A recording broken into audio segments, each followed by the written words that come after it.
아버지 하나님, 주의 말씀을 또한 나누고 또 연구하고 생각하려 합니다. 깨닫게 하시고 또 말씀에 심어주시고 이 말씀대로 살아낼 수 있는 힘도 허락하여 주옵소서. 피가 나고 지친 몸과 마음이지만 말씀 가운데 새롭게 되는 은혜가 있게 하여 주옵소서. 예수님의 이름으로 기도합니다. 아멘. 예. 오늘로써 이제 그 구약 성경 읽기가 다 끝납니다. 이제 마지막 남은 책이 느헤미야하고 말라기. 예, 이번 주가 느헤미야 말라기까지 해서 우리가 그동안 쭉 오랫동안 읽었는데 구약을 이제 다 마치게 되고요. 지금 시가서만 빼고는 우리가 쭉 이렇게 다 본 것 같아요. 그래서 지난 겨울에 한번 시편을 겨울 쉴 동안 읽으셨는데 이번 그 여름에 이제 성경 강좌 좀 잠깐 쉴 텐데 그때는 욥기서를 좀 읽으시기 바라고요. 다음 주에는 제가 그래서 그 욥기서 특강을 좀 간단하게 좀 이렇게 제가 욥기를 좀 볼 수 있는 그런 정리돼서 읽으실 수 있도록 욥기를 조금 한번 이렇게 풀어드리도록 하겠습니다. 그리고 이제 중간에 한번 또 우리가 지금 올해 이렇게 교리를 놓고 지금 특강을 하고 있는데 제가 다음 특강을 한번 또 좀 준비를 보고 생각을 한 게 있어서 여름에 이제 좀 쉬는 동안에 다른 이제 지난번에 그 칭의에 대한 이제 말씀을 했기 때문에 이어서 우리 성화에 대한 부분들 같이 항상 이제 의롭게 되면 그 의롭게 된 사람이 거룩하게 살아나가는 것을 이제 성화라고 하는데 예수님께 더 가까이 자라가는 그래서 이 성화에 대한 내용들을 특강으로 좀 한번 또 이제 해드릴 거예요. 그래서 그런 정도 여러분 생각하시면 되고 우리가 성경 주중에 뭐 이렇게 본문이 정해든 안 하든 간에 우리 말씀과 늘 가까이 이제 여러분도 사셔야 되는 거니까 또 좀 못 읽었던 부분 다시 기억나는 부분도 돌아가면서 쭉 읽으시면 되겠습니다. 요즘 그 요한복음 묵상은 잘 하고 계세요? 네, 잘 하고 계신 걸로 늘 그렇게 믿습니다. 네, 말씀을 또 이렇게 쭉 통독도 하지만 이제 깊게도 좀 보는 말씀으로 여러분 또 살시면 좋겠어요. 오늘 느헤미야하고 말라기를 이제 좀 간단하게 이제 읽어가면서 많은 부분들을 뭐 설명하기보다는 조금 성경을 좀 보면서 그냥 한번 이렇게 쭉 훑어보고 뭐 오늘 구약 성경 읽기를 마치도록 합니다. 이 느헤미야서는 포로에서 돌아온 시대 세 번째로 돌아오는 시대가 느헤미야서죠. 그래서 이 느헤미야라고 하는 말은 앞에 있는 것처럼 여호와가 위로하시다 여호와의 위로라고 하는 뜻인데 세 번째로 돌아오면서 앞에 2차로에서 돌아온 에스라와 그 백성들에게 느헤미야가 또는 위로가 되었고 느헤미야가 와서 한 일 자체가 아마 백성들에게는 큰 위로가 되었을 것입니다. 또한 이 말씀 자체가 느헤미야라고 하는 삶의 그 삶이 우리에겐 또한 새로운 또 의미가 돼요. 많은 앞에 에스라나 또 다른 부분들은 선지자고 제사장이고 특별한 사람들이었는데 어떻게 보면 이 느헤미야는 제사장도 아니었고 선지자도 아니었고 그런 그 우리와 똑같이 바벨론 그 포로지에서 살아갔던 사람이 어떻게 또한 그 삶 가운데서 하나님과의 삶을 살아낼 수 있는가라는 그런 내용으로 우리에게 위로를 주는 그런 책이 될 것 같아요. 이 느헤미야서를 가지고 그래서 훗날에 우리 청교도 신앙을 가진 청교도들이 이 느헤미야서를 많이 묵상을 했다고 합니다. 정말 그 삶에서 이 청교도들이 정말 그 삶 믿음의 순수함을 지켜내기 위해서 고향을 떠나서 새롭게 또 살아냈잖아요. 그런 힘을 주는 말씀이어서 우리에게도 이 신앙적인 충격과 도전이 많이 되는 책으로 우리가 이해할 수 있겠습니다. 느헤미야서는 앞에 구조 뭐 1, 2장은 전체 그 돌아오는 이야기고 뒤에 내용은 돌아와서 한 일, 성벽을 세우고 다시 한번 그 율법을 교육하고 마지막에 종교 개혁을 이루었다라는 내용들이 우리 이제 쭉 보면서 볼 거예요. 한번 본문을 보면서 우리 같이 한번 잠깐 나오도록 합니다. 1장 보면 1장 1절에 하가랴의 아들 느헤미야의 말이니라. 그래서 이 책이 저자가 느헤미야다라는 것을 알 수 있고요. 이 느헤미야서는 에스라서와 계속 짝이 붙어 있는 책입니다. 그래서 에스라 느헤미야가 같은 거의 동시대인데 여기 보면 아닥사스다 왕 제 20년이라고 되어 있습니다. 예레미야 누구죠? 2차 에스라가 이제 2차 포로로 귀환한 때가 아닥사스다 왕 같은 왕 때예요. 같은 왕 때 몇 년입니까? 에스라가 돌아올 때는 아닥사스다 왕 제 7년이에요. 지금 몇 년이죠? 20년이었으니까 중간에 몇 년이랐습니까? 13년. 1차하고 2차는 한 60년 정도 텀이 길어지는데 2차하고 3차는 이렇게 13년. 그러니까 바싹 붙어가지고 1차 돌아가고 2차 돌아가고 그래서 거의 돌아갈 사람 거의 돌아가고 얼마 안 있어서 다시 한번 마지막으로 제일 적은 숫자가 지금 3차로 돌아오게 되는 거예요. 근데 3차로 돌아오게 된 느헤미야가 다시 돌아가야 되겠다라고 결심하게 된 계기가 이제 2절부터입니다. 근데 형제들 가운데 하나인 하나니가 두어 사람과 함께 유다에서 내게 이르렀기로 예루살렘에서 돌아온 사람들이 왔다는 거예요.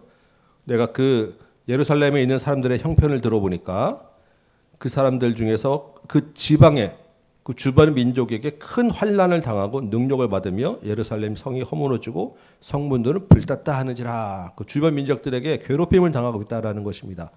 아마도 에스라가 막 그냥 막 쫓아냈잖아요. 이방민 결혼하면서 그런 이제 주변 민족들 간의 불화도 있었을 것이고 성전을 다시 지으면서 주변 민족들과 여러 가지 원한 그 관계가 좋지 않았는데 이들이 쫓아와 가지고 예루살렘을 괴롭히고 불태우고 뭐 이랬다는 것이죠.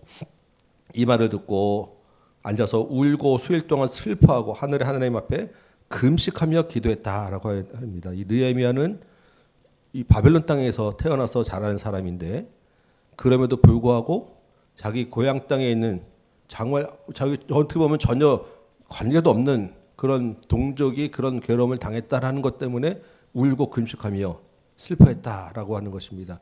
그만큼 이 사람들에게는 어려서부터의 신앙 교육이, 민족 교육이, 역사 교육이 제대로 서 있었다라는 걸 이제 우리가 볼 수 있는 거예요.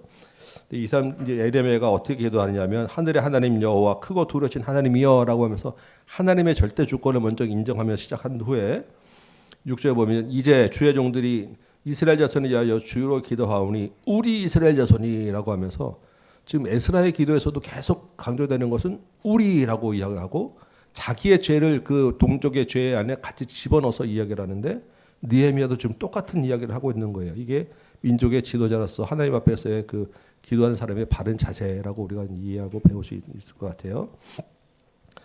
나와 내 아버지의 집이 범죄하여 주를 향하여 크게 악을 행하여라고 계속 이야기하는 것입니다.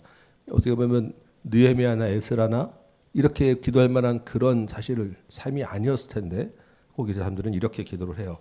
그러면서 시작하는 게 옛적에 주께서 모세의 주의 종 모세에게 명하여 이르시되라고 부탁하면서 이 기도들을 보면 대부분 다 조상 대대로 내려오는 이스라엘의 역사를 한바탕 쭉 흩어 내려갑니다. 많은 기도가.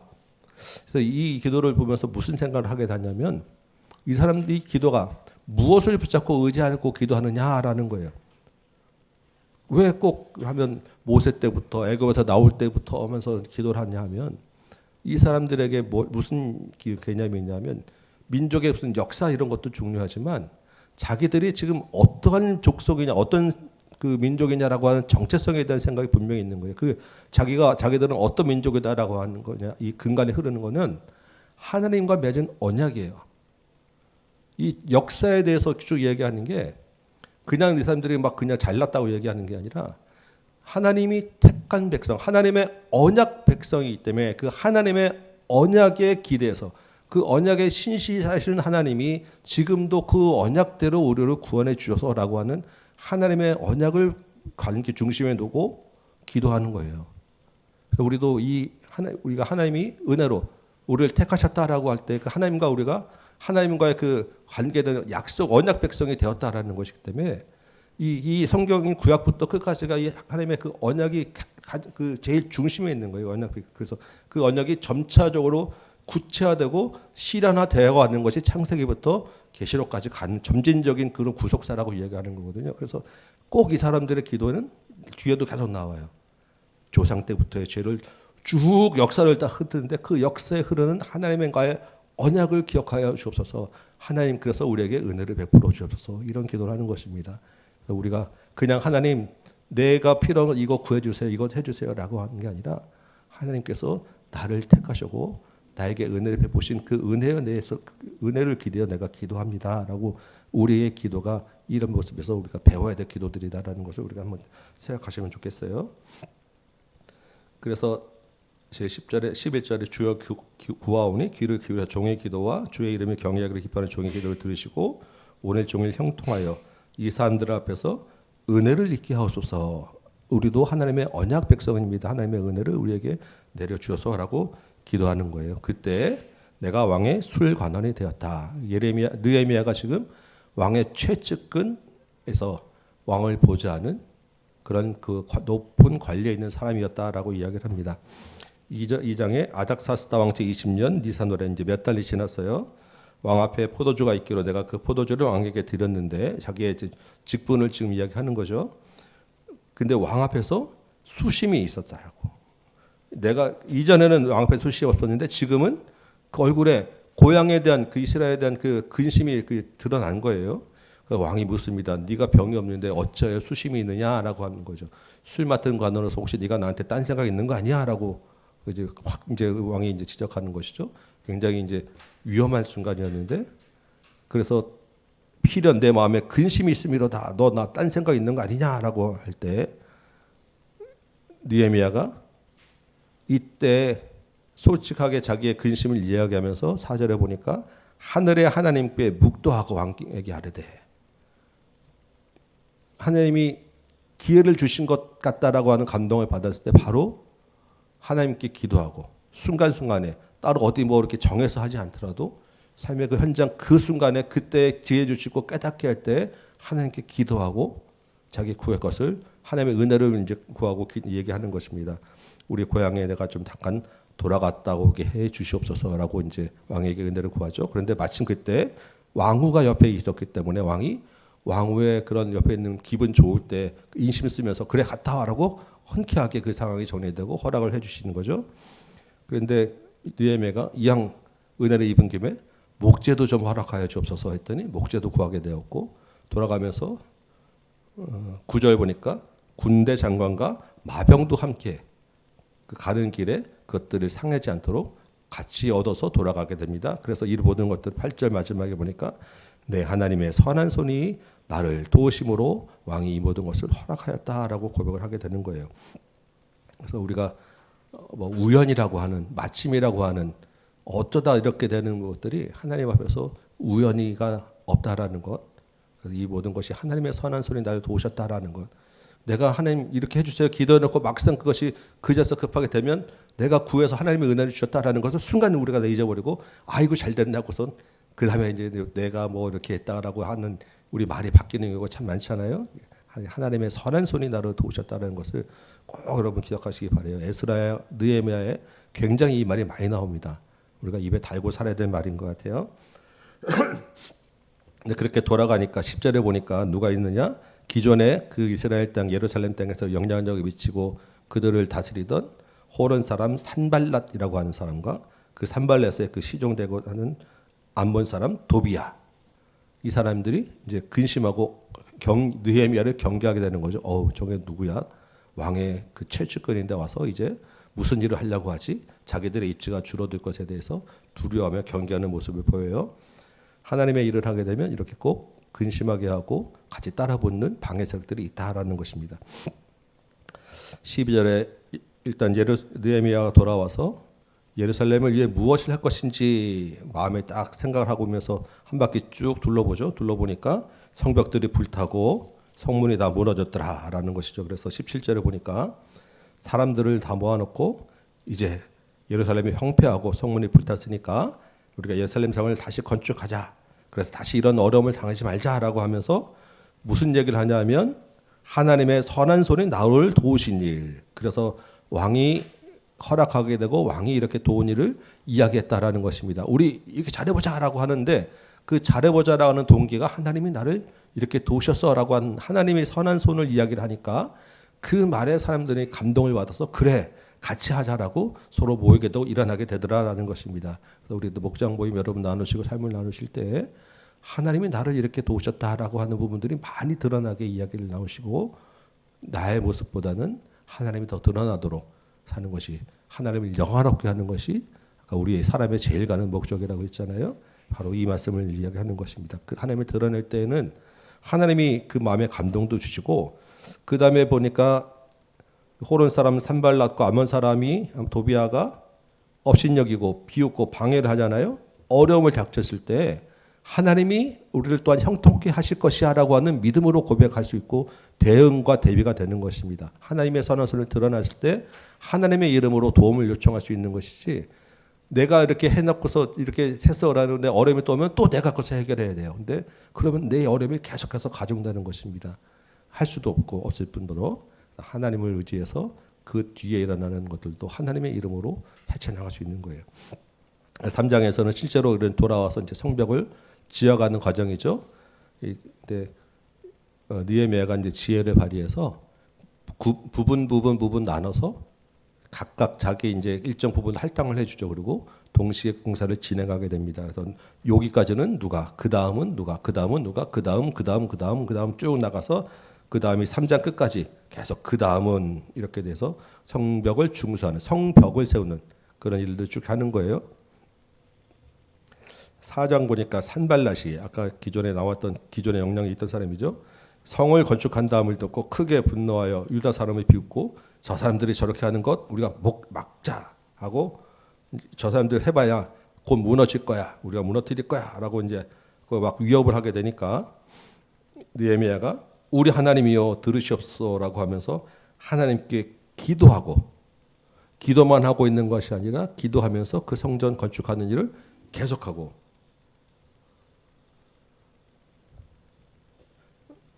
13절에 보니까 내가 성벽 뒤에 낮고 넓은 곳에 백성이 그들의 종족을 따라 칼과 창과 활을 가지고 서 있게 하고, 내가 돌아본 후에 일어나서 귀족들과 민장들과 남은 백성에게 말하기를 너희는 그들을 두려워하지 말고 지극히 크시고 두려우신 자를 기억하고 너희 형제 자녀 아내와 집을 위하여 싸우라라고 이야기합니다. 기도만 하고 있는 것이 아니라 가서 일을 하고 그 위협에 대해서 직접적으로 대적하여 싸우는 것까지 같이 하는 거예요. 그래서 우리가 진짜로 우리가 두려워할 대상이 누구냐라고 할 때 하나님을 두려워하는 것이지 세상을 두려워할 일이 아니다라는 것이고, 세상을 두려워하지 않는다고 하면 우리가 기도하고 일어나서 또한 그 문제에 적극적으로 우리가 뛰어들 필요가 있다라는 것을, 그리고 도전해야 되고 하나님의 이름으로 힘써 우리 할 일을 해야 된다라는 것을 또한 보게 됩니다. 5장 보니까 그때 백성들이 그들의 아내와 함께 크게 부르짖어 그들의 형제 유다 사람들을 원망하는데, 백성들 가운데 이 이스라엘 족속들 가운데 갈등이 생긴 거예요. 2절에 어떤 사람은 말하기를 우리와 우리 자녀가 많으니 양식을 얻어먹고 살아야겠다 하고, 어떤 사람은 말하기를 우리가 밭과 포도원과 집이라도 자당 잡히고 이 흉년에 곡식을 얻고자 하고, 어떤 사람은 말하기를 우리는 밭과 포도원으로 돈을 빚내서 왕에게 세금을 바쳤도다. 우리 육체도 우리 형제의 육체와 같고 우리 자녀도 그들의 자녀와 같거늘 이제 우리 자녀를 종으로 파는도다. 우리 딸 중에 벌써 종된 자가 있고 우리의 밭과 포도원이 이미 남의 것이 되었으나 우리에게는 아무런 힘이 없도다라고 하면서 느헤미야를 찾아와서 이제 얘기하는 것입니다. 이 갈등의 내용이 무엇입니까? 안에 빈부격차가 심한 거예요. 근데 이 빈부격차를 형제들이, 같은 동족들이 서로 도와주고 나누는 것이 아니라 그 가운데서 고리대금업을 하기도 하고 이자 받고 팔기도 하고 종을 삼기도 하고 이런 일들을 행했다라고 하는 것입니다. 원래 구약의 율법에 하나님이 정하신 바에는 형제끼리 이자를 받거나 종으로 삼거나 밭을 빼앗거나 이러지 못하도록 되어 있단 말이죠. 아까 우리가 무화과 나무 아래와 포도나무 아래 살게 될 거야 라고 하는 이야기를 나눴었잖아요. 서로 돌아보고 가난한 자를 돌아보게 하는 것이 하나님의 백성의 기본 그 삶의 자세인데, 이 사람들이 지금 폴에서 돌아와 살다 보니까 어떤 사람과 이 사람 사이의 빈부격차가 큰 것을 해결하지 못하고 있다라는 것입니다. 이 백성들의 갈등을 들으면서 느헤미야가 이런 백성의 부르짖음과 말을 듣고 크게 노하고, 그 다음에 깊이 생각해서 형제들에게 이 높은 이자 취하는 것, 또 이렇게 빼앗은 것들 한꺼번에 그것들 다 이제 다시 돌려주라고 하면 안 되니까 그 중에 일부씩 좀 양보하게 하고 나누게 해서 그것들을 해소하는 노력을 기울이고, 자기 스스로가 자기는 월급 안 받겠어라고 하면서 월급을 한 푼도 받지 않고 이야기하고 나누고, 자기가 가져온 것들로 다 베풀어서 자기가 솔선수범으로 먹고 나누게 하는 그런 모습들을 쭉 이야기합니다. 6장 보니까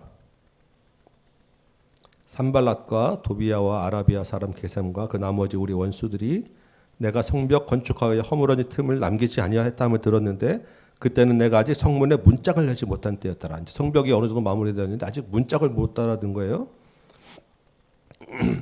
그때 산발락과 게셈이 내게 사람을 보내 이르기를 오라 우리가 오노 평지 한촌에 서로 만나자 하니 실상은 나를 해하고자 함이라. 이 느헤미야를 죽이려고 하는 음모를 꾸몄다라고 하는 것입니다. 그래서 4번이나 이렇게 사람을 보내서 만나자고 하는데 그리고 5번째는 아예 그냥 그 봉하지 않은 편지까지 들려서 나오라고 하는데 느헤미야가 이에 응하지 않았다라고 하는 것이죠. 8절에 내가 사람을 보내 그에게 이르기를 내가 말한 바 이런 일 없는 일이요 내 마음에서 지어낸 것이라 하면서 거짓말하는 것을 분별해서 그 하나님께 은혜를 구하고 이제 내 손을 힘있게 합소서라고 하나님께 기도하며 그 이제 위기를 넘어갔다라고 하는 이야기입니다. 11절도 이제 13, 14절도 그렇고 하나님이여 나를 기억하옵소서 저들이 한 자를 소행을 기억하옵소서. 그래서 이렇게 자기들을 유혹하고 자기들을 괴롭게 하는 것들에 대해서 그 분노와 그 억울함을 하나님께 호소하고 하나님께서 해결해 주실 것을 기도하고 있는 모습들을 계속 보게 됩니다. 그래서 우리가 아까도 말씀드렸지만 우리 앞에 있는 여러 어려움들과 문제들 가운데서 하나님 앞에 그 문제를 가지고 나가시고 예수님 앞에 그 문제를 구하고 도움을 요청하는 것이 우리 믿음의 삶의 사람들의 자세의 모습이다. 이때나 그때나 우리를 괴롭게 하는 사단의 공격들은 늘 있어요. 늘 우리는 억울한 일을 당할 수 있고 늘 어려움을 당할 수 있는 거예요. 그래서 그 어려움과 이 분통한 일들을 꼭 하나님 기억하여 주옵소서 하나님께 원수받는 일을 맡기시기 바라요. 그렇게 성벽 공사를 다 마쳤습니다. 7장에 성벽이 건축되고 문짝도 다 달았어요. 그래서 이제 관리들을 세우고 그것을 관리하는 사람들을 세우고 쭉 이제 건축을 마친 다음에 5절 보니까 7장 5절 하나님이 내 마음을 감동하사 하나님이 무슨 감동 주셨냐면 폴에서 돌아온 자의 그 계보를 좀 정리해야 되겠다. 이 사람들을 좀 기억을 하도록 이름을 적어야 되겠다고 해서 7절 보니까 스룹바벨과 예스와 이 사람들은 언제 돌아온 사람들이죠? 1차 포로로 돌아온 사람들이잖아요. 그래서 이 느헤미야가 다시 한번 1차 포로 돌아온 사람들의 이름을 쭉 정리합니다. 이게 우리가 에스라서 앞에 1장, 2장에서 나왔던 그 명단하고 거의 일치해요. 약간씩의 차이가 있는데 아마 그 조사하는 거에 대한 사람들에서 약간씩 왔다 갔다 하는 정도 차이가 있을 것 같아요. 그 명단들은 우리가 한번 예전에 봤었죠. 쭉 어느 누구 몇 명이 쭉 나옵니다. 그래서 60절에 원회 중의 합계가 42,360명이요. 이렇게 나와 있고 8장 보니까 이제 이스라엘 자손들이 자기들 성벽에 거주했다가 7째 달에 7월 달에 모든 백성들을 다 모으죠. 그래서 그 예루살렘 앞 수문학 광장에 모인 다음에 학사 에스라에게 모세의 율법책을 가져오게 해서 낭독을 하게 됩니다. 8장 2절 7째 달 초하루 7월 첫날은 무슨 날입니까? 나팔절이라고 하는 원래 그 절기예요. 그래서 7월 달은 7째 달은 대속절이 있는 날이고 초막절이 있는 날이에요. 그래서 7월 첫째 날에 나팔을 불어서 이 7월 달은 이런 큰 절기가 있는 것입니다. 기억하세요라고 하는 그런 7월 첫째 날에 나팔을 부는데 그 절기에대로 나팔을 불고 다 모은 다음에 말씀을 낭독하는 일을 하는 것입니다. 수문학 광장에 새벽부터 정오까지 남자나 여자나 알아들을 만한 모든 사람 앞에서 율법책을 읽었어요. 백성들이 그 율법책에 귀를 기울였습니다. 그때 학사 에스라가 나무 강단에 서서 쭉 그 말씀들을 읽을 때 5절에 에스라가 모든 백성 위에 서서 그들의 목전에 책을 펴니 책을 펼 때 모든 백성이 일어서니라. 하나님의 말씀을 듣는 자세로 하나님을 경배하는 그 자세로 모두 일어서나서 들었다고 하는 것입니다. 그래서 우리도 예배 시간에 성경 본문 봉독할 때 제가 같이 한번 일어나서 말씀을 듣자라고 하죠. 꼭 앉아서 들으면 안 되고 뭐 이런 것은 아니지만 우리가 그 마음을 하나님께 드리는 그 자세도 같이 한번 해보자라는 것입니다. 그래서 앉았다 일어나는 게 좀 불편할 수 있는데 우리 마음을 최대한 하나님께 경배하는 것을 표하는 마음으로 한번 일어서서 말씀을 들으시면 좋겠어요. 에스라가 위대하신 하나님 여호와를 송축하며 모든 백성이 손을 들고 아멘 아멘 하고 응답하고 모든 백성이 몸을 굽혀 얼굴을 땅에 대고 여호와께 경배하니라. 8절에 하나님의 율법책을 낭독하고 그 뜻을 해석하여 그 백성에게 낭독하는 것을 다 깨닫게 하니, 지금 우리가 하는 성경 강좌고 주일 하는 설교입니다. 그래서 말씀을 나누고 그것을 깨닫게 하고 그것을 서로 해석하게 할 때 9절 보니까 백성이 율법의 말씀을 다 듣고 나서 어떻게 되면 보이죠?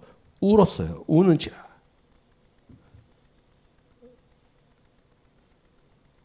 오늘은 너희 하나님 여호와의 성일이니 슬퍼하지 말고 울지 말라라고 위로하는데, 이 사람들은 왜 울었겠습니까?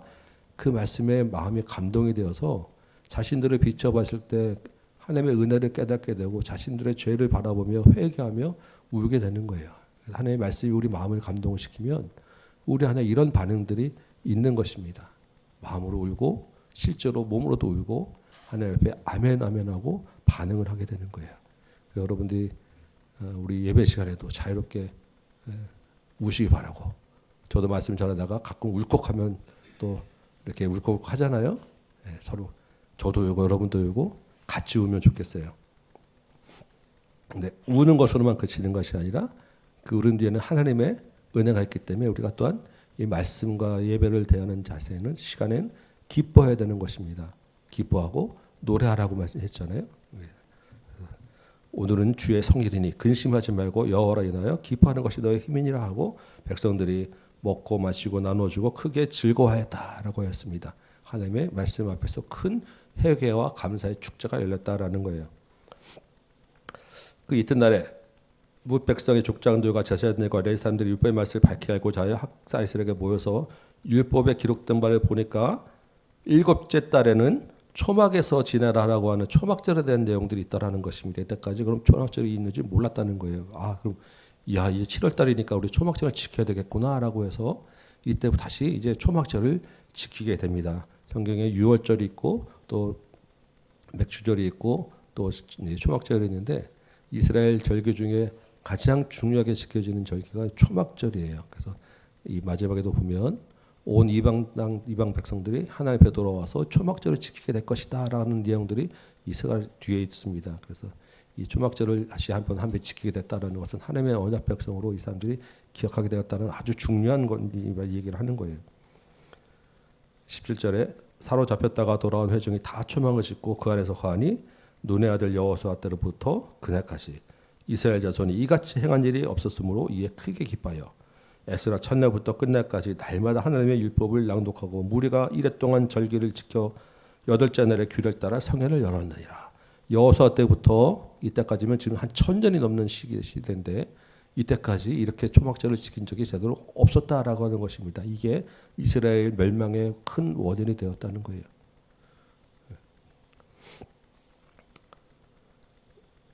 9장에 그달 29날에 이스라엘 자손이 다 모여 금식하며 굵은 베옷을 입고 티끌을 무릅쓰고 모든 이방 사람들과 절규하고 서서 자기의 죄와 조상들의 허물을 자복하고 하나님의 말씀을 듣고 감동해서 울고 이제 초막절 지킨 후에 실제적으로 그 말씀의 회개에 대한 반응들을 보였다라는 것입니다. 실제로 돌이키는 일이 있었어요. 그래서 그동안 이방 사람들과 가까이 지냈던 것을 절교했어요. 이제부터 안 만나라고 하는 사람과의 관계를 끊는 게 문제가 아니라 이방 사람들과 만나면서 즐거했던 우상 섬기는 것, 이방 종교 따라가는 관습들을 다 끊어냈다라고 하는 이야기를 담고 있는 거예요. 그냥 불신자들과 너 안 만나, 우리가 어떻게 사람과 안 만나고 관계 안 하고 살 수 있겠습니까? 그렇지만 그 가운데서 하나님과의 관계를 떠나게 하는 여러 가지 것들을 끊어냈다라고 하는 것입니다. 이게 중요한 거예요. 이날의 낮 4분의 1은 이 낮 4분의 1은 3시간이에요. 3시간 동안 하나님의 율법책을 낭독해서 듣고 3시간 동안에는 그 말씀을 가지고 묵상하고 자복하고 회개하며 하나님께 경배하였다. 4절에 보니까 어떤 사람들이 단에 올라와서 큰 소리로 그들 하나님 여호와께 부르짖고 자신의 죄들을 자복하고 온 그 회중 앞에서 그런 그 하나님의 크신 그 은혜를 고백하고 죄를 고백하고 그 부흥의 우리 장대현께서 났던 예루살렘 그 평양성의 그런 대부흥성회를 지금 떠올리게 하는 그런 장면들이에요. 그랬더니 다른 사람들이 일어나서 또 5절부터 여호와 하나님을 송축할지어다 하면서 쭉 기도하기 시작하는데 6절부터 쭉 기도하는 내용이 아까 말씀드린 대로 또 다시 출애굽부터 시작해가지고 이스라엘 역사를 한번 쫙 긋습니다.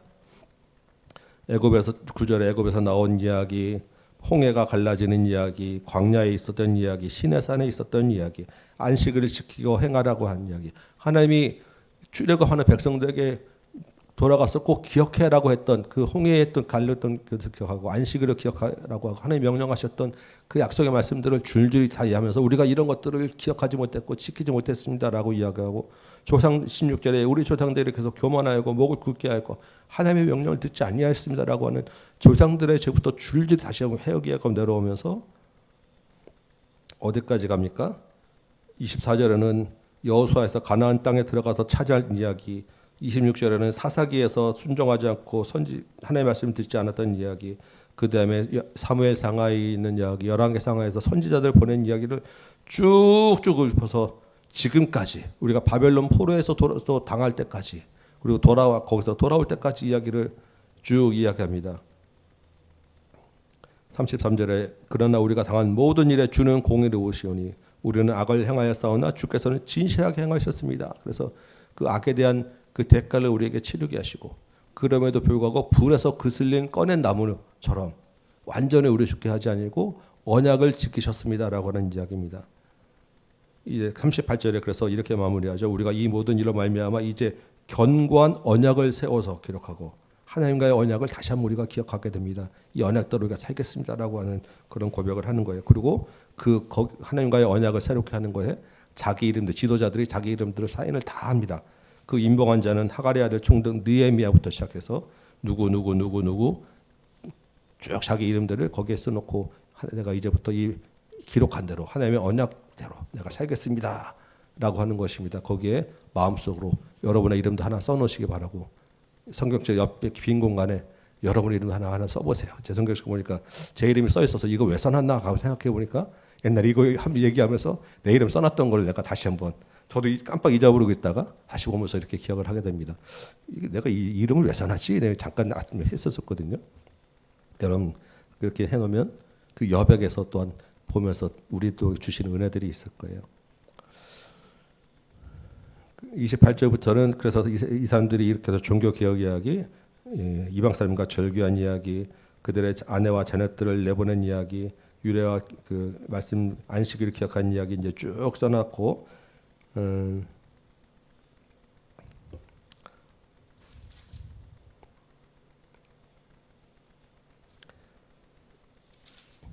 12장 넘어가서 우리 13장으로 한번 넘어가 봅니다.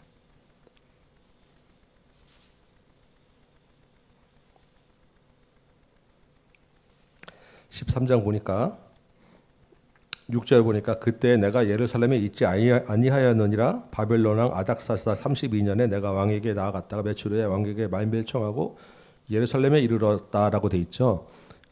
느헤미야가 왕에게 처음 올 때 기한을 정해서 왔어요. 그 기한 정한 것이 아마 12년이었던 것 같아요. 아까 20년에 아닥사스당 20년에 예루살렘에 돌아왔잖아요. 32년에 지금 다시 바벨론 왕에게 잠깐 돌아간 거예요.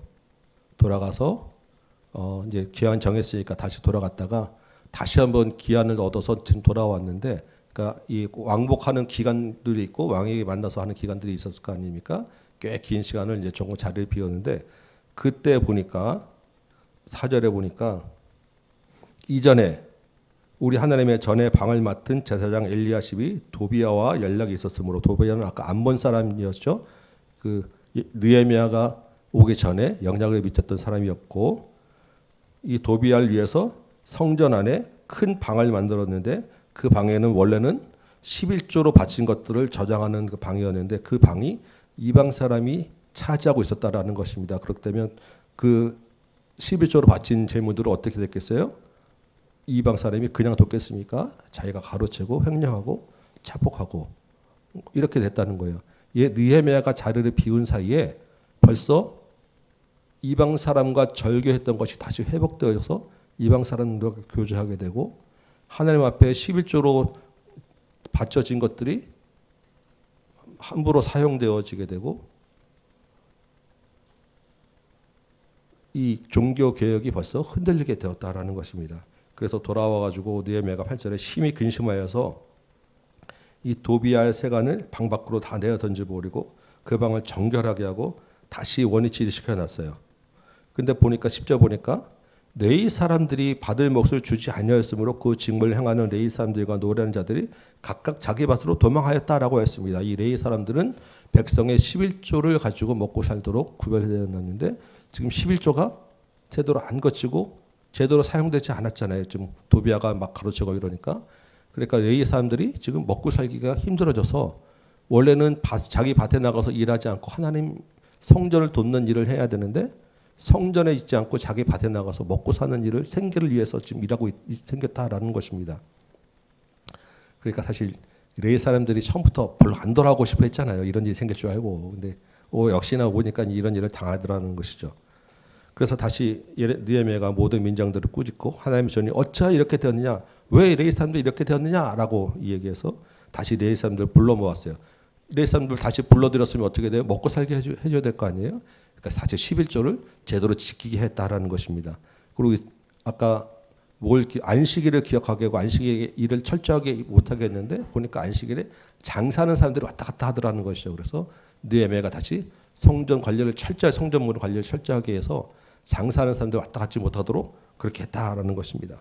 그랬더니 불만들이 많이 나왔겠죠. 그동안에 그것에 먹고 살고 그것 때문에 편리하게 사용했던 사람들이 많았을 텐데 그런 불만에도 불구하고 느헤미야가 이런 강력한 종교 개혁을 일으켰다라고 하는 것이죠. 더 기가 막힌 것 우리 23절에 보니까 에스라 마지막 때 우리 같이 이 말씀 봤었죠. 그때 내가 또 본즉 유다 사람이 아스돗과 암몬과 모압 여인을 맞아 아내로 삼았는데 그들의 자녀가 아스돗 방언을 절반쯤 하는데 유다 방언은 못하는 일이 일어났다라는 것입니다. 유다 땅에서 예루살렘 땅에서 자식들을 키웠는데 자기 나라 말은 못하고 오히려 이방 나라 이방 그 언어를 하게 되는 기가 막힌 그런 일이 일어나는 거예요. 지금 혼합 결혼 자체도 좀 문제인데 혼합 결혼해서 자식들을 이따위로 지금 키워놨다라는 것입니다. 그래서 내가 그들을 책망하고 저주하며 그들 중 몇 사람은 때리고 머리털을 뽑고 예스라보다 더한 것 같아요. 너희 딸을 그들의 아들들에게 주지 말고 아들들이나 너희를 그 딸을 데려오지 아니하겠다고 맹세하게 하고 다 내보내고 내가 쫓더라라는 것입니다. 28절을 보니까 대제사장 엘리야십의 손자 요야다 아들 하나가 호른 사람 산발에사 사이가 되었다. 그 대제사장 집안에서도 이런 일이 있어서 그 사람들을 내어 쫓아버렸다라는 것입니다.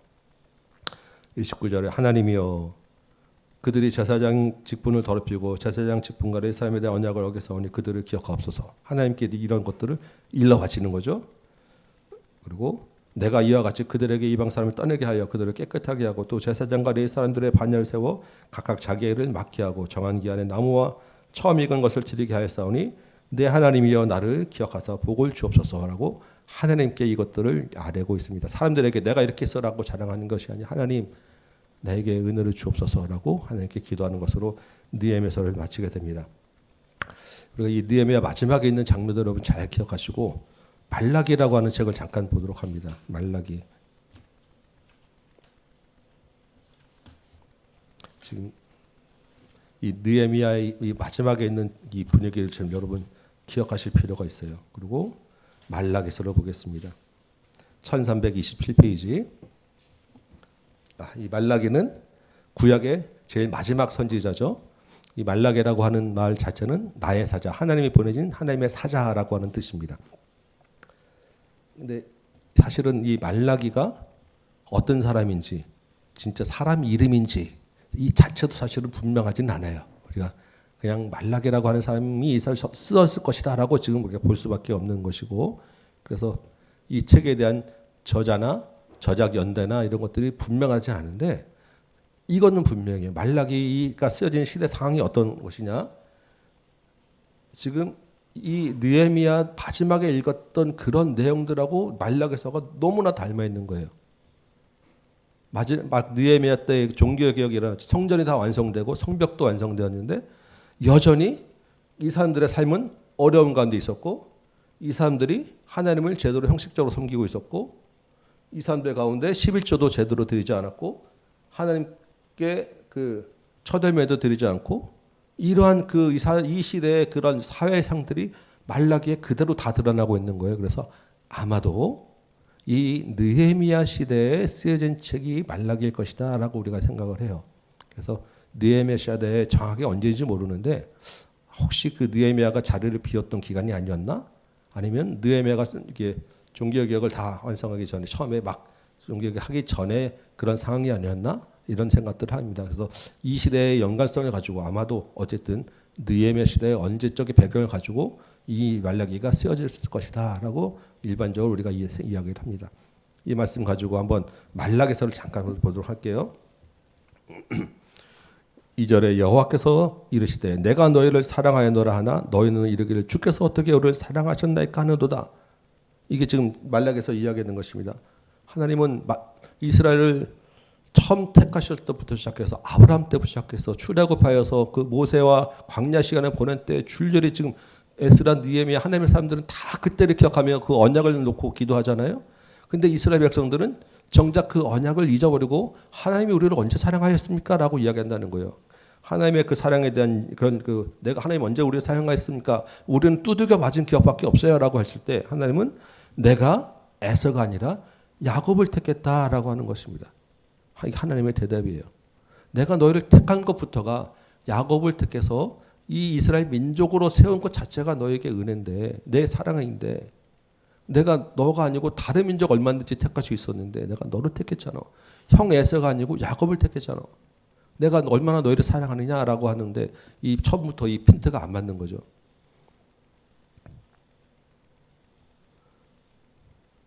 (6절에) 내 이름을 멸시하는 제사장들아. 하나님과 핀트가 안 맞았을 때 제일 먼저 나오는 것은 제사장들이 예배를 흐리게 하는 것. 하나님께 드려지는 예배가 타락하게 되었다라는 것입니다. 나 만군의 여호와가 너에게 이르기를 아들은 그 아버지를 종은 그 주인을 공경하나니 내가 아버지이신데 나를 공경함이 어디 있느냐?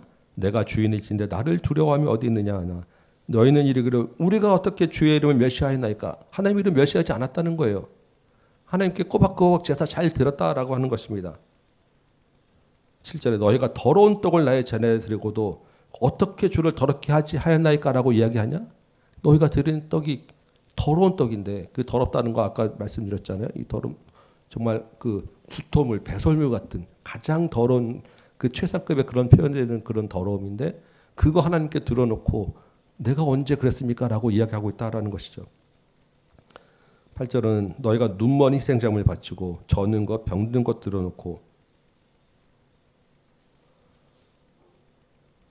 어떻게 내가 더러운 것 드렸냐고 하니까 10절에 내가 성전문을 차라리 닫았으면 좋겠다라고 할 정도로 하나님이 후회하시고 한탄하는 정말 그 가슴 아픈 이야기들을 지금 말라기에서 쏟아내고 있는 거예요. 11절은 차라리 내가 이방 민족 중에서 내 이름을 크게 하는 것이 더 나을 뻔했다.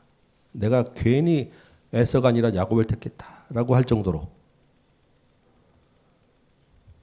13절에 만군의 여호와가 이르노라 너희가 또 말하기를 이 일이 얼마나 번거로운 거 뭐가 번거롭겠습니까? 때에 맞춰 절기에 맞춰 제사 드리는 게 번거롭다는 거예요. 하나님께 예배 드리는 것이 번거롭다라는 것입니다. 왜 일주일에 한 번 하나님 앞에 나오지 않으면 그 시간에 내가 그만큼 딴 일을 할 수 있고 돈을 벌 수 있고 내 이익을 위해서 얼마든지 쓸 수 있고 피곤하고 내가 쉬어야 되는데 이 한 번 나오는 것 때문에 아주 그냥 귀찮아 죽겠다라고 하면서 억지로 나왔다라는 것입니다. 그러면서 코웃음 치고 훔칠 물건 자는 거 저는 거 병든 거 가져왔냐? 봉헌물 가져와 놓고 그런 거 가져와 놓고서 너희 같으면 받겠냐? 라고 하나님이 정말 우리 사람끼리 하는 그런 그냥 치사한 언어를 다 동원해 가지고 지금 얘기하고 있는 거예요. 얼마나 하나님이 지금 이 정도의 안타까운 일을 하겠습니까? 여러분 그런 거 경험해 보셨어요? 차라리 주일이 없었으면 좋겠다. 정말 내가 일이 잘 되고 돈이 막 벌려지면 일주일 하루 쉬는 게 아까울 때가 있어요. 요 하루 쉬면 요 하루 내가 가서 여기 나가면 이만큼 벌어지는데 그런 그 생각들을 마음에 품게 되는 것이 우리 주변에 너무 쉽게 있다니까요. 혹시 여러분 코인이나 주식하는 사람들 계신지 모르겠는데 매일 막 올라가 보세요. 또 주일날 주일날 왜 쉬는 거야 도대체 일 하루 이 돈 가만히 있으면 계속 올라가는데 이런 마음이 든다니까요. 지금 이 이스라엘 백성들이 그런 마음과 생각들을 이 안에 들어가 있는 거예요. 2장 3절 보니까 보라 내가 너희 자손을 꾸짖을 것이요 똥곧 너희 절개 희생의 똥을 너희 얼굴에 바를 것이야. 내가 너희를 똥같이 만들어 버릴 거야 라고 하나님은 그냥 거룩한 제사장을 똥처럼 만들어 버릴 거야 라고 이야기하시죠. 5절에 레위와 세운 나의 언약은 내가 너희에게 언약을 준 것은 일하라고 준 게 아니야. 생명의 법, 평강의 법 너희로 하나님을 경외하게 하려고 준 거야. 제사장의 입술은 지식을 지켜야 되겠고 그에 비해서 율법을 구해야 될 것인데 제사장은 만군의 여호와의 사자가 되어야 되는데 너희는 옳은 길에서 떠나 많은 사람을 율법에 거스르게 하는도다. 너희가 레위의 언약을 깨뜨렸다. 너희가 내 길을 지키지 않냐고 율법을 행할 때 사람에게 치우치게 하였다. 사람들 듣기 좋은 이야기만 했다라는 것입니다. 그래서 그 예를 드는 게 14절에 보는 이야기예요. 너희는 이르기를 어찌됨이니까 하는도다. 이는 너와 내가 어려서 맞이한 아내 사이에 여호와께서 증인 되시기 때문에 그는 내 짝이여 너와 서약하나로다. 내가 그에게 거짓을 행하였도다. 그에게는 영이 충만하였으나 오직 하나를 만들지 아니하였느냐 어째 하나만 만드셨느냐 이는 경건한 자손 얻고 자심이라. 그러므로 내 심령을 삼가지켜 어려서 맞이한 아내에게 거짓을 행하지 말라라고 되어 있는데 이게 무슨 말이냐면 이 사람들 사이에 지금 이혼이 굉장히 성행했다는 것입니다. 결혼은 하나님이 어려서부터 하나님의 사람으로 짝져 주신 거잖아요. 아주 굉장히 그 거룩한 언약인데 이 사람들이 지금 그 언약의 짝을 쉽게 버려버리고 누구랑 결혼하고 위해서 그 언약의 짝을 버리냐면 이방 여인들하고 결혼을 하려고 이렇게 자기 이혼을 쉽게 하는 거예요. 이혼을 안 해주면 두들겨 패서 학대해서 그런 내용들이 여기 쭉 있는 것입니다. 그래서 이혼을 하고 있었다는 거예요. 그러면서 말라기가 그래서 이거 이혼하면 절대 안 돼 이게 아니라 그 너희가 하나님의 언약을 기억해야 돼. 너희가 그 결혼한 거 그 안에 하나님과의 언약이 그 안에 들어있는 그 결혼은 그 언약의 그 상징이야. 하나님께로 돌아와야 돼라고 하는 이야기를 지금 이야기하는 거고요. 3장에서는 11조를 가지고 다시 한번 또 얘기하는 거예요. 11조가 제대로 들여지지 않잖아요. 11조는 너희가 하나님을 경외하는 표시야. 그러니까 11조를 다시 한번 잘 들어봐라고 하는 것은 11조를 들어야 복을 받는다는 것이 아니라 하나님을 경외하는 길로 돌아와야 돼라고 하는 이야기를 하는 것입니다. 너희 마음을 하나님께 들어봐. 그 너희의 물질의 주인이 하나님이라는 것을 인정해봐. 그 너희 삶이 어떻게 달라지는지 한번 보라. 라는 이야기를 2장 3장에서 예를 들어서 결혼에 대해서 이혼에 대해서 11조에 대해서 이야기하는 것입니다.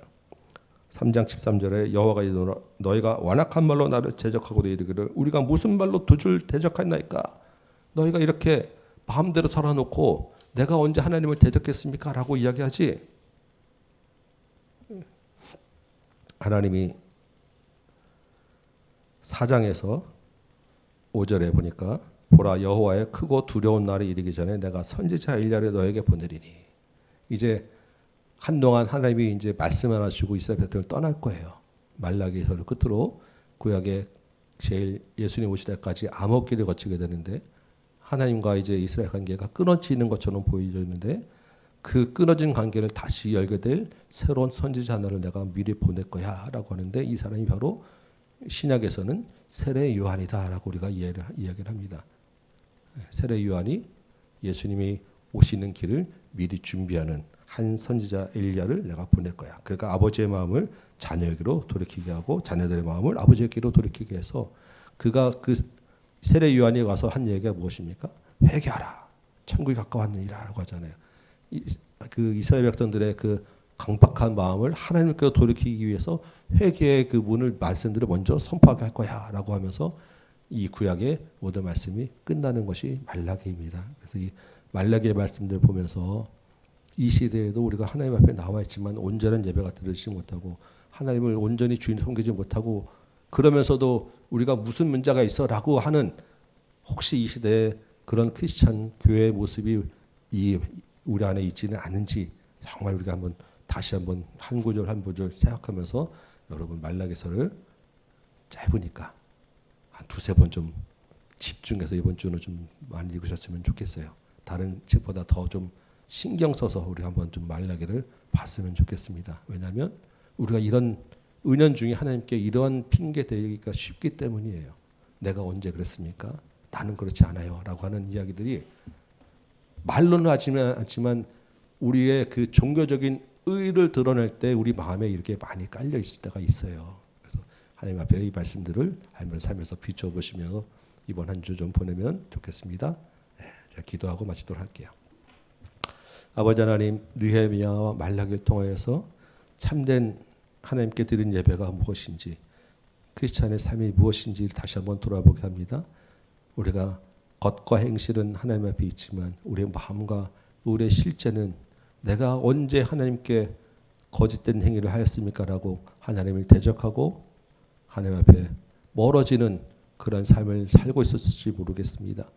주님, 우리의 부족함과 연약함을 주께서 용서하여 주옵시고 겸손하고 하나님의 말씀에 참으로 반응하여 우는 자 되게 하여 주옵시고 그 말씀에 우는 것이 삶에서 드러나 이방과 다 끊어내고 온전히 우리 앞에 하나님께로 돌아가는 우리 모든 다함께 성도들 되도록 인도하여 주옵소서. 이 한 주간 동안에 주의 말씀 가운데 충만한 은혜를 경험하는 우리 모든 우리 주의 성도들 되도록 인도하여 주옵소서. 예수님의 이름으로 기도합니다. 아멘. 네. 다음 주에 아까 말씀드린 욥기 할 수 있도록 다음 주에 나눌게요. 이번